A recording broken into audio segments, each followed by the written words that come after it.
But what I wanted to do first was introduce the panel. We've got a great panel here, many of different perspectives. So let me just introduce each of these. Bob Pepper is sitting next to me. Bob runs the global policy programs at Cisco. I think Bob came from the FCC sometime in the past, and really Bob's a big driver of these national programs, driver of the policy, and he's going to really be one of the experts that talks about the impact of bandwidth needs on policy. Next to Bob, we have Minister Ivanovski. He is the Minister of Information Society for the Republic of Macedonia. They've done some amazing programs in Macedonia. I've been there many times, seen some of these programs. He's going to share those because it's an area where government policy can make an enormous difference to the number of people that can be connected and the services they receive. So next to Minister Ivanovski, there is Juan Jung. He's from the AHCIET, so the coordinator for the AHCIET Center of Studies, Iberoamerican, although I think most of his time is spent on Latin America and these Association of Research Centers in Telecom Enterprises. So he'll give us a perspective from Latin America. And at the very far side of the stage, we have Carlos Lopez. He's the managing partner of management consulting of KPMG Mexico. Carlos has a lot of experience in enterprise, in services, in cloud services, and he'll give us a perspective from reaching a lot more people with many different services around here, and I think your focus is going to be mainly Mexico. Thank you. So we'll cover all of them. I'm not going to spend much time talking about the need for broadband. I think everyone realizes from studies and publications that Inter-American Development Bank has said if you can get 10 points up in the broadband in Latin America, it's going to be worth about 3 points on GDP, over 2% on productivity. I think every one of us knows this is a major impact, not just on economy, but on social programs, on education, on healthcare, on reaching people with government services. So the impact of broadband, I think, is absolutely known and critical, and the benefits. And the one really opening comment I do want to make is that in many areas, it's worked wonderfully, where you see it's completely transformed the financial service industry. We no longer go to banks and get our money out of lockboxes and carry it around. None of us could be at this conference if we worked that way. But in many of the other areas, like the education and some of the other, it just hasn't reached the number of people it needs to reach across the planet to drive the transformation in that industry. So we're going to look at 4 subjects here. The first one is the impact of government policy on investment in broadband. The second one is going to be the importance of national, regional, and local agendas.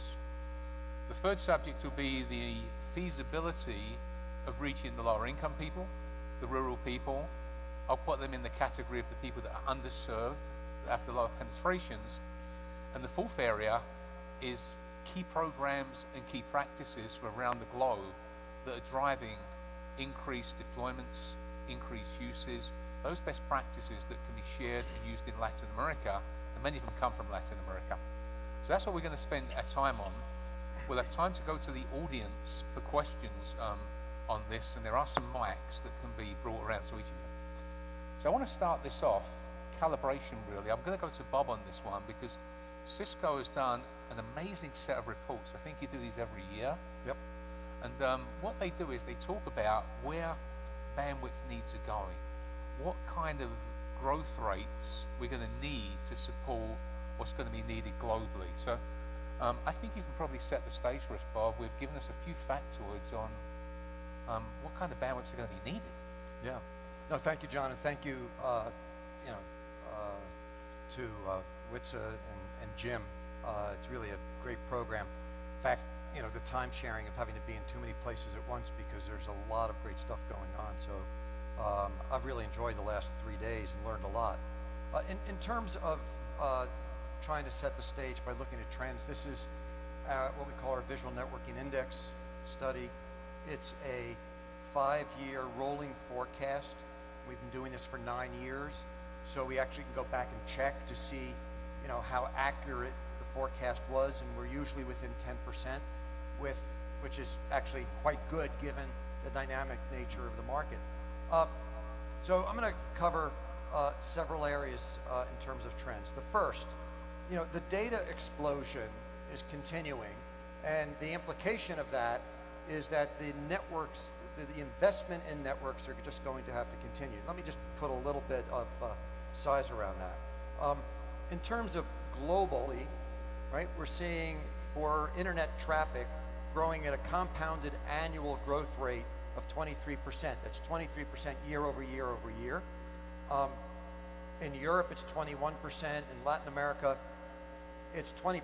So globally, for markets such as Latin America, North America, that have already begun, we're looking at a 20 to 22, 23% compounded annual growth rate. But in markets like India, where we're still adding a lot of people who were never connected, the CAGR, the compounded annual growth rate in India is 40% per year, year over year over year. Just think about the type of investment that's needed to meet that demand. 23% is big enough. What's driving it? Video. We're forecasting that video by 2018 will be about 75% of the content running across the global internet.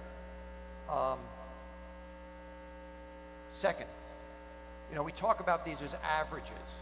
Average is not the right way to think about this, because what we see today is that the peak hour, which comes sometime between 9 p.m. and 1 a.m., depending upon the country and the culture, peak hour traffic is 2.5 times average hour. But by 2018, we're forecasting peak hour is going to be about 3.5 times average. And as you can see from that, the peak hour traffic is growing at a faster compounded annual growth rate than the average traffic. Second, wireless has become absolutely essential. The way people connect their devices, like these things, to the internet. I'm talking about internet traffic, not all IP traffic. IP traffic also includes, data centers and enterprise. But in terms of how people connect their devices, what we're seeing globally is 76% of the traffic is connected by wireless. In Europe, it's 80%. Latin America, it's 80%. India, it's going to be 87%. Let me break that down, though. Definitional. Mobile data. That's to a device like this that has a SIM in it. And it's the data that goes to my SIM-enabled device over the macro cell network. Globally, well, let me just focus on Latin America, because that's where we are. We're in Mexico, right? Mobile data will be 15% of the total and is growing at a 66% compounded annual growth rate. Mobile data that could be going to the SIM device but goes to Wi-Fi, we call that Wi-Fi offload, right? I have this, my iPhone set on Wi-Fi here in the expo hall, right? So it could go to the macro cell, but it's connecting for data to the Wi-Fi here in the hall, right? That here in Latin America is going to be about another 10% of total, and that's growing at 84% compounded annual growth rate. Pure Wi-Fi to a device with no SIM is growing, is going to be about 54%, is growing at an 18% compounded annual growth rate, so what about fixed? In Latin America, fixed traffic for the internet to connect devices is only going to be about 21%, and it's only growing at about a 6% compounded annual growth rate. Wireless has become absolutely essential for the way people are connecting their devices. Okay. So let me ask you just one question on that, Bob. You're saying that the wireless is going to grow dramatically. These numbers are massive. Yeah. You have 5-year projections. So when you're meeting with government policymakers, what do you tell them to do to get prepared for this? You need spectrum, and you need spectrum that is not just for the mobile macro cell, right? People understand that, but also we're going to need the next generation of small cell Wi-Fi up at 5 gigahertz and some of the things that are moving there. It also means to get more spectrum for next generation mobile, which is LTE. That is driving the digital television transition to clear 700 megahertz, 800 megahertz, depending upon where in the world, and convert that for LTE 4G. Some of the countries in Latin America are leading. We're going to be seeing that here in Mexico. Colombia is probably leading the region. Brazil is moving. But there are other countries in the region that are lagging. Countries that lag on the digital TV transition are going to be left behind in terms of having enough spectrum for next generation. They'll struggle on that. So let's go one level deeper and go into Latin America. Let me go to Juan Jung, because you're looking at this area between, government policy and the private investment that's needed in the networks and the wireless. Tell us a little bit about how you see that from Latin America. Okay, thank you, John. Thank you for the organization for inviting AHCIET to be part of this important conference and this important panel. Broadband, as we already know, constitutes a powerful force for economic and social development, and emerging economies like Latin American cannot afford to fall behind either in the rollout or in the policy towards broadband networks and services. Latin America has experienced recent advances in terms of investment and on penetration rates, but we are still some way to go to reach our main objective, that is to connect everybody. Currently in Latin America, we have only half of the people that uses internet. In contrast, in Europe, that number is around 75%. And only 34% of the households of Latin America have broadband connection, in contrast to 70%, that is the number in Europe. So in AHCIET, we ask ourselves the question if it was possible for this region to close that gap to the most advanced economies from now to 2020. And we produce a study in that sense, taking Europe as a benchmark. And we find out through our estimations that to reach European connectivity levels in 2020, it will take an important amount of investment, $400,000 million through that year. But more important than that, that number, it is at 10% over what the trend would suggest if we continue the way we are. So it is a considerable effort, and governments and companies will have an essential role in that way. Companies competing, investing, innovating, and governments providing a propitious framework that will be needed to facilitate this investment and infrastructure deployment. I'm thinking perhaps on legal certainty, moderate taxation levels, spectrum availability, administrative simplification for deployment, etc. But there is a key issue that I want to focus on, that is that this framework and policies and regulation will have to take into account the nature and the key transformations that we are seeing in the digital ecosystem of Internet. The digital ecosystem is a whole. Inside there you have all the actors of the Internet value chain. Among those, there are two that are very important, that are ISPs and OTTs. So what we believe is that you cannot analyze the telecommunications sector in an isolated way. That vision is long gone. Now we have a digital ecosystem that is a whole that is evolving time after time, and we need to understand the economy inside that digital ecosystem. We must take into account that data traffic has been increasing considerably due to more users and more intensiveness in the use from current users. Consumer patterns are changing. Broadband networks have not been able to grow at the same rate, in part because of the time needed for deployment, in part because of economy reasons. The ARPUs, that are the revenue that the companies get from the users, are decreasing in the world, and in Latin America we have some of the lowest levels in the world. And at the same time, we see tendencies that are moving the central power toward the OTTs inside that digital ecosystem.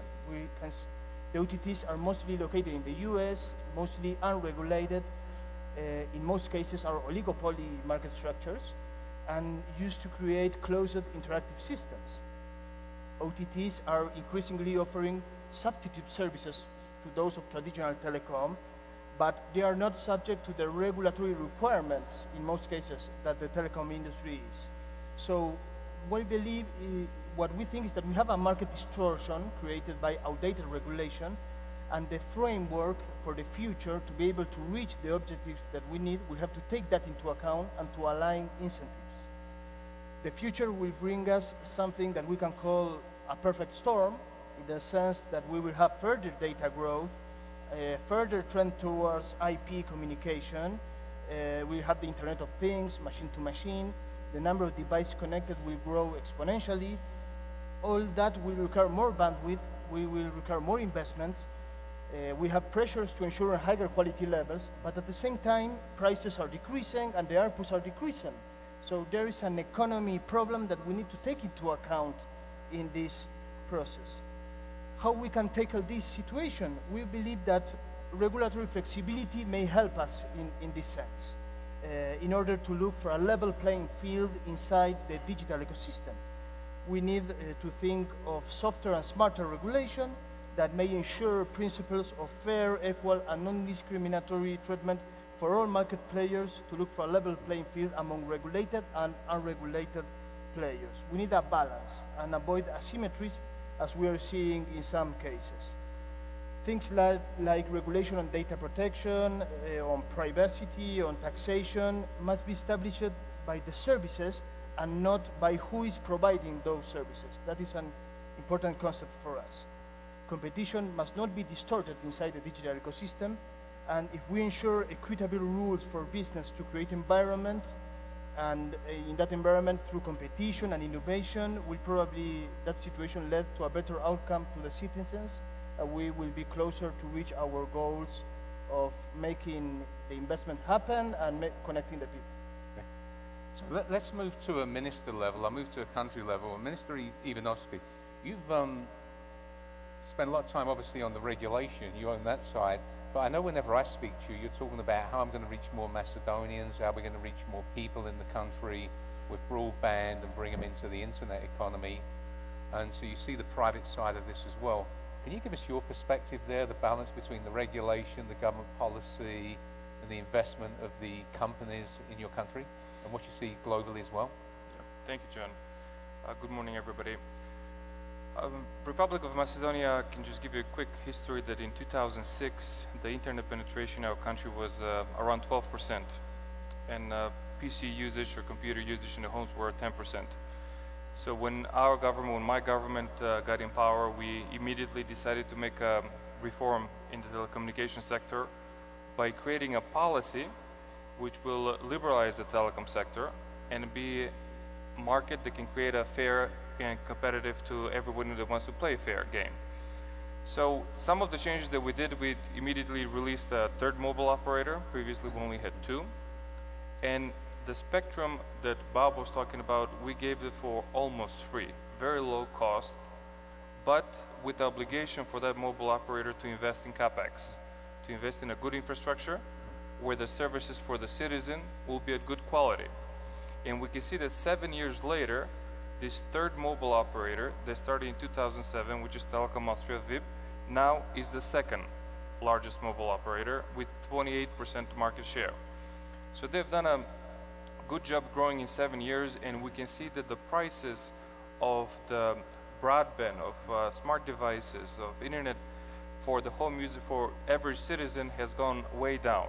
And the competition has done that if you have a fair legislation that it creates and stimulates competition, I think the market will do its own job. In addition to that, we started focusing more on where the future is going. So besides the issuing of 3G licenses back in those days, last year, in June of 2013, Macedonia switched from analog to digital TV, and we did it overnight. It was on the 1st of June. And we did it because the 800 megahertz spectrum is the best spectrum for mobile operators. It's called the digital dividend. And immediately after we switched from analog to digital TV, we released 3 licenses for 4G on 800 megahertz. Similarly, we gave these licenses for a cheap price, I should say, a lower cost. I think for 10 megahertz, we gave it for 10 million euros each. But also, with the agreement that they will invest in a capex and it will create an infrastructure where within 4 years they will have 70% territory coverage of Macedonia with a 4G network. And today we have 2 operators that are working on 4G and 1 operator is about to start the end of 2014. So immediately we see increase in the internet penetration, we immediately see decrease in some of the packages, there are more options for the citizens, and we see that the telecom sector is continuing to grow in Macedonia. So today, or I should say the first quarter of 2014, we have close to 66% of internet penetration in the homes and close to 66% of computer penetration in the homes. But I forgot to mention that in 2006, one of the first government session, we lowered the value-added tax to computer devices. It was 18%, now it's 5%. And that's another policy that stimulates the private sector, stimulates the citizens to become ICT literate and to use more of the devices. And the latest policy that we created, that we made changes to the legislation for electronic communication, we created something what's called a one-stop shop for the telecom operators, for the broadband operators. Where previously, whenever they wanted to dig to put infrastructure, they had to go to 5 different institutions to get a license from one municipality, to get a license from the central government, to get a license from the regulator. We created this one-stop shop. They only go to the regulator whenever they need to invest in an infrastructure which will stimulate the broadband penetration in Macedonia. And right now we can see that this speeds up the process of installing broadband, and also it decreases the cost for the private sector because they save on time, they save on going to institutions, and it makes the whole system more efficient. So this one-stop shop was created in a legislation just in order to speed up the process of the broadband communication in Republic of Macedonia. And some of the policies that we set up was that we give vouchers to the graduating students of the universities. We did it for 3 years in a row, where the first year each voucher was worth 200 euros, which is close to $260. The 1 year was worth close to $300. So immediately they can buy a laptop and broadband connectivity. This was again to stimulate them, because they're graduating, immediately they have to enter the workforce, and with today's economy, not knowing ICT, it's challenging to find a job. And for Macedonia, where we have 2.2 million population, we cannot compete with quantity, we can only compete with quality of education and talented workforce. Thanks, John. So this is a perfect example where I think it's an amazing story, where you go from 2006 and 12% penetration is a very emerging economy level of penetration, whereas 66% penetration 7 or 8 years later is up in the OECD levels of penetration. And there isn't a lot of examples. I struggle to name more than 1 or 2 or 3 that have actually changed that quickly. And I think the secret there was your policies were focused to some extent on demand. Obviously you're a regulator, but it was, I'm not going to maximize the revenue here, I'm going to maximize the people that are connected. Yes, in a way that we have to act as a referee between the telecom sector and the citizens. You don't want to create a policy that can damage the sector and bankrupt the sector, because that's not good for the overall economy. But also you don't want to allow the telecom sector to impose prices on the citizens where there's no growth, there's only profit for the telecom sector and for their shareholders. So you have to balance it. You want to have a healthy, competitive telecom sector, but also you have to have citizens which can afford the packages, which can be shoulder to shoulder with the Western developed world, because at the end, the economy that we are all struggling to grow and to create new jobs is very much stronger if you focus on the small and medium enterprises. And these small and medium enterprises were the ones usually who were paying the higher price versus the large enterprise, whatever it comes to any package of broadband, voice, data, you name it. Excellent. So I want to switch the subjects and go to the second one and talk about the importance of national, regional and local plans and I'll have some of our audience participate, panel participate in this one. I'm going to ask you, Bob, you sit on the Broadband Commission, as do a number of us here. With you and Eva. And we focus on different areas on the IT Broadband Commission, but you see the progress in the number of national plans, the number of countries that. Can you give us maybe a quick comment on what you're seeing there and what's being encouraged? Sure. To that? So, as part of one of the core recommendations of the UN Broadband Commission was that every country should develop a national broadband plan or strategy. It can have different names. We've seen dramatically over the last 5 years the number of countries having plans grow and grow significantly. It's now over 160 countries globally, approaching 170. But more importantly, we actually asked a question with the Broadband Commission a year ago. And so just about a year ago, we released a study. The question we asked, because we were assuming that if you have a broadband plan, it actually is a good thing. But empirically, does it? Does having a plan make a difference?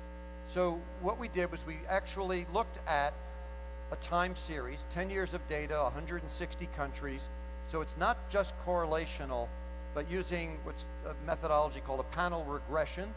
It's actual causality. And we had 4 important takeaways.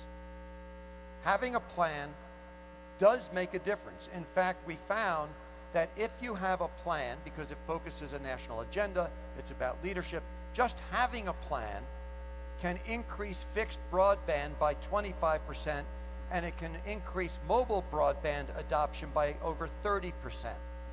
So having a plan actually moves the needle significantly on adoption of broadband in a country. Second conclusion, competition matters. What we found was in mobile, if you have competition versus monopoly, a competitive mobile broadband environment more than doubles mobile broadband adoption. Competition is critical, and we know this, for example, from the examples that the minister just talked about in Macedonia. Third, public-private partnerships are key. Governments that go it alone with government-owned networks or more government control or government directly operating, investing, or coordinating is not as effective as when there is private sector investment, because private sector makes most of the investment. On the flip side, if it's purely private sector with no government involvement, it leaves gaps. And so you need the government setting out the goals, the framework, the objectives, the policies, as we just heard, and then attracting the private investment. So a private sector investment with government partnership is much more effective than either or going it alone. And fourth, broadband plans need a regular review and to be refreshed. The market is moving very dynamically. You have to refresh the plans, every 18 months, 24 months. We found that the average broadband plan was 7 years old, right? That's way, way too old, because the market is far too dynamic, the technological changes are too dynamic and changing, and the plans need to be constantly updated and refreshed. And I'll add a comment here. I've just, in the last 10 days, looked at the Broadband National Plan of Indonesia. I don't think that plan existed 4 years ago. And if you look at it today and look at some of the capabilities in there, it's stunning in terms of its completeness, it's up to date. Some of the recommendations in there, the directions, I'm really very, very impressed in that area. And that's the 4th most populous country in the world. Carlos Lopez, you had some great insights on national plans, regional and local, and some of the interrelations there in Mexico, but they're relevant for every country on the planet, I think. Can you maybe share some of those with us? Because I think they're very valuable to the audience. Thank you, John. Thank you, yeah. Definitely the national agendas are the first step and most important, because it has to be driven from the top. But let me put an example of why you need a strong coordination between national or federal, state and local policies. And I will use public services as an example, and I will talk about the Mexican reality, but I am sure this applies to most emerging economies. For public services, and I will again put the example of Mexico. For example, tax collection at the federal state has been web-enabled for years. So we do pay taxes. Those that are in the formal economy pay taxes via a web page and web services for many years, and that is good. For example, there are many other services that need to be enabled, and in our reality, health services, for example, we have health services that are provided at the federal level with INS or ISTE or the Army or Pemex services. We have federal concessions that certainly are driven at the federal level, like road concessions, of course, telecommunication networks, energy generation, etc. Those are concessions that are driven nationally. The federal justice processes, of course, are run centralized, and some utilities in Mexico that are still federal provided, like power, electricity is driven by the CFE or gasoline in Pemex, which is going to change in the next few years, but this is still very centralized. Now, as far as state, we need states also to provide web-enabled or e-government services, because there are some health services that are provided at the state level, not only at the federal level. There are tax collections that happen at the state level, certainly justice processes that are local and not federal, and some concessions are also driven at the state level. Now, most importantly for the rest of the population is the local authorities and the local enabled services. There are things like property registry and taxes that are paid at the local level and that are still not e-government or web-enabled. So you have to do cumbersome paperwork to register your home or to register your small or medium enterprise. You have some other services like utilities, like water is locally provided. That's not state or federal.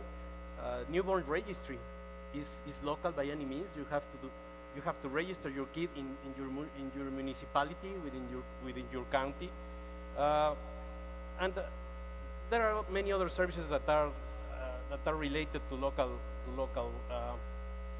locally delivered services. Now, today people have to travel dozens of miles and make lines and make cumbersome paperwork, both for local and state provided services.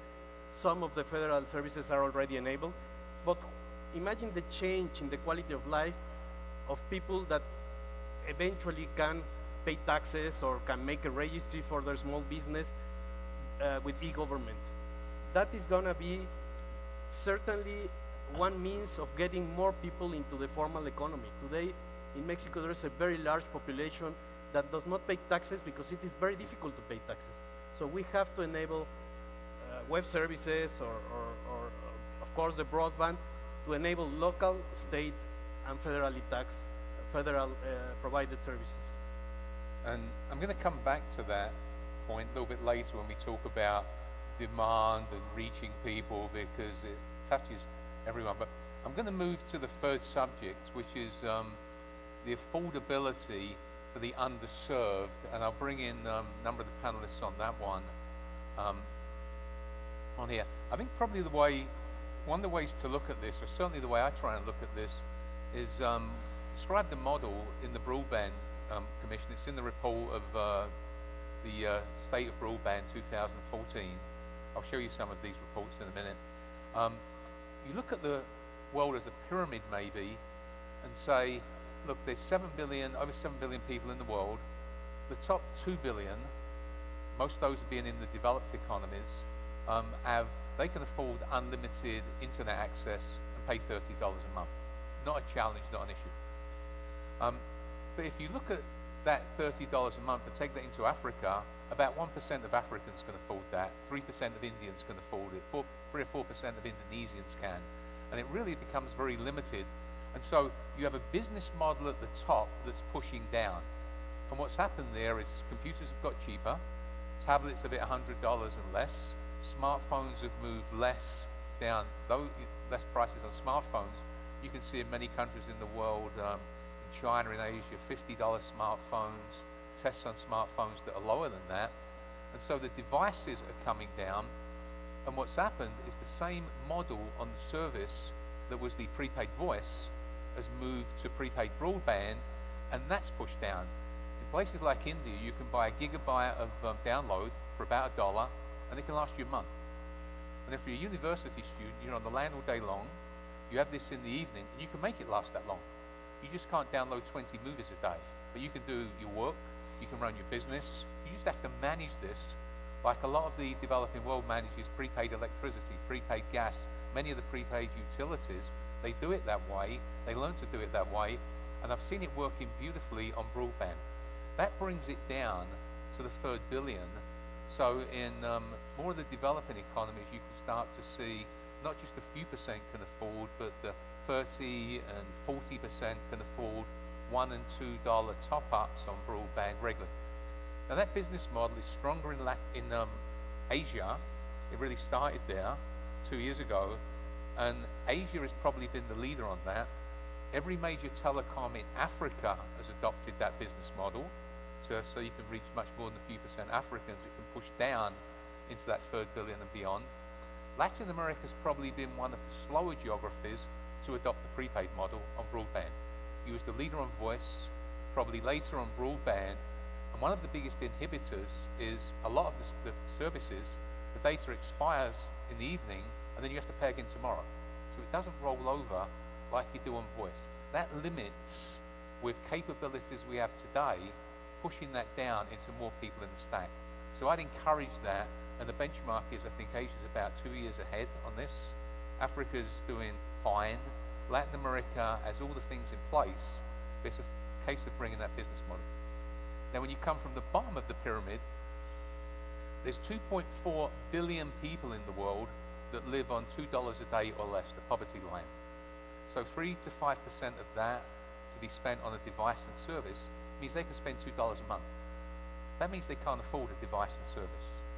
So you're in a mode there where you need government help, government subsidies, and programs to drive that. I've seen lots of areas, for example, in India, where you have shared access. Ladies in the village have 1 or 2 computers, or 3 or 4 computers. They provide service to 500 villages. They each pay a few rupees, and the ladies get certified to be the agent for the bank, the agent for the government services. Sometimes they train people. There's the private services, but they become certified, and it's well organized in an area like that. We ran an event here with regulators just last week in Guadalajara, a number of countries from Latin America, and I was really delighted to see some of the progress there in reaching the bottom of the pyramid. Costa Rica reached into their $200 million of Universal Service Fund and 3G license fees they'd been collecting for the past several years, and said, for $50 million of this, I can reach the bottom 200,000 homes and equip them. Well, 200,000 homes probably means 1 million people. In a population of 4 million people, it means they're reaching that bottom of the pyramid, but they're using that Universal Service Fund, the tax on the phone and telecom licenses, to put that back into reaching lower income people that then become customers of the telecom. So I'm taking the money out to put it back to reach the bottom of the pyramid, which was the whole purpose of Universal Fund in voice phones 2 decades ago, 3 decades ago. And so they're doing that. You're seeing a number of that, but it's literally business model has to push down, and with cheaper devices, cheaper service plans, and government help and private public partnerships, and sometimes subsidies has to push up from the bottom, but it has to be done in an intelligent way, because you can't subsidize everything for 2 to 3 billion people on the planet. The ladies in India, for example, earn $100 a month providing those services. They have a job. They're motivated. They want to do a great job of this. They want to keep open 24 hours a day, 7 days a week to earn money. And so it becomes a little bit more sustainable. But that process of that shared access in India took government help to set it up, and a lot of private industry training, because we was involved in that. One Digital literate person per family. So I think you have to think of it from both ends of the spectrum there.